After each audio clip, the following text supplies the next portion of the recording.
Hello everyone, this is my channel Learn Web Technologies. Today we will talk about Shiro elements. In my last video we will discuss the Shiro classes. Now we will discuss about Shiro elements. So what are Shiro elements?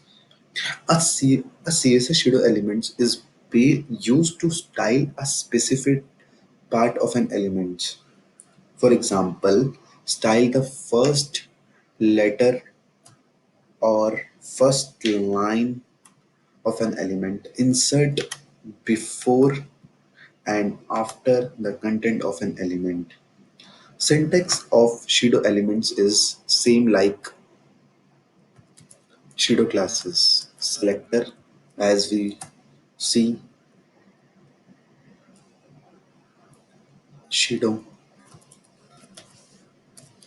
element, property, value. This is the same. Only difference is in pseudo classes we are using a single column, and in pseudo elements we are using double column. So this is basically a difference in pseudo classes and pseudo elements. Okay, so notice that double colon notations. So we will use a double colon notations. So double colon replace this. Why we are using basically double colons? So firstly, double colon replace the single colon notations for pseudo classes, pseudo elements in CSS3. In CSS3, we are using a double column replaced with the single column notations. This was basically an attempt from W3C to distinguish between pseudo classes and pseudo elements. Single column syntax was used for pseudo classes and pseudo elements in CSS2 and CSS1. The first line, suppose just removing all this and adding a content here is I'm just removing this class also and just adding a content basically little bit more. So just go to the page, how it will look. It will showing like this and just removing all CSS. Now let's see. This is basically how it will show. So what we want now, we we want first line element with a different color. For we can't do without shadow elements. We can't do this line in a only this one line in a red color or something else, something other properties. For that, what you can do is you just writing like this: p double colon first line is color is property and value is red. Just save and then refresh. Only first line comes in a red, rest all not coming in a red. So first line shadow element is used to add a special style, something special styles to the first line of a text. You can add a font size also. Font size is 20 px. Just save and then refresh. So this size is bigger. Okay. And one notice here, the first line pseudo elements can only be applied to a block level elements. If you are using span here instead of p elements, then this property will not work. So you have in your mind whenever you use a pseudo elements, you will use a pseudo block level element.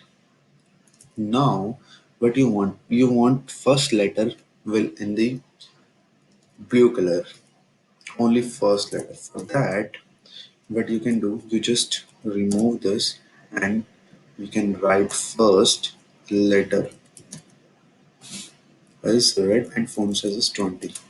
So you can see this. You can change the font size also 40. You can see only T's. First letter is also used to add a special size for the first letter of an text. It also applied to a block level element.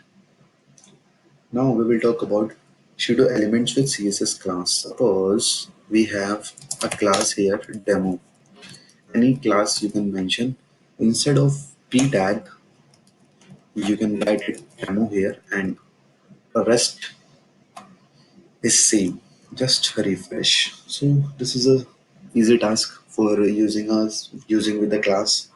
So now what we are doing multiple pseudo elements, like we are using this one also, and we are using line first line also. Now this is a multi pseudo element. Several pseudo elements can also be combined. Now you can see you can change the some blue color for first letter, and instead of 40 you can add first letter to 10 px. Just save and then refresh. Now you can see this t is a small. You can use 100 px, so you will now you can see it properly. So this is a multi for same elements. We are using multiple pseudo elements. Now we will use before property. Before, like in before and after p tag, you insert something.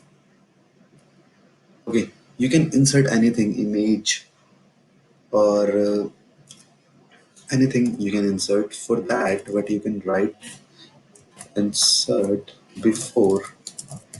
You can add content here is you can add as anything. Just save and then refresh. This tag is coming.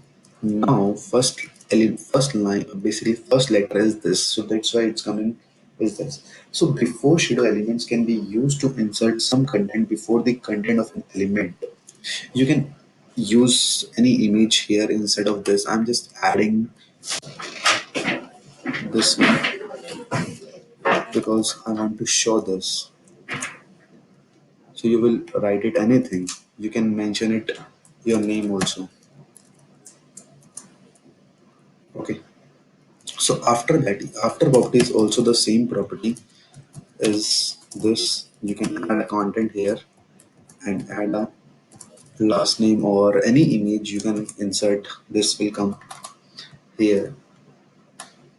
Okay, so basically after property, pseudo elements can be used to insert say some content after the content of an element, as you can already see this. Okay, now we will talk about selection pseudo elements. Selection pseudo elements matches the portion of an element that is selected by a user. For that, what you can write as like this. Selection is color is red and background is yellow. Just save this and refresh. Now if you will select something, then background color is yellow and text is red. Anything you can. Okay, so that's all for today. Thank you guys for listening. Have a great day.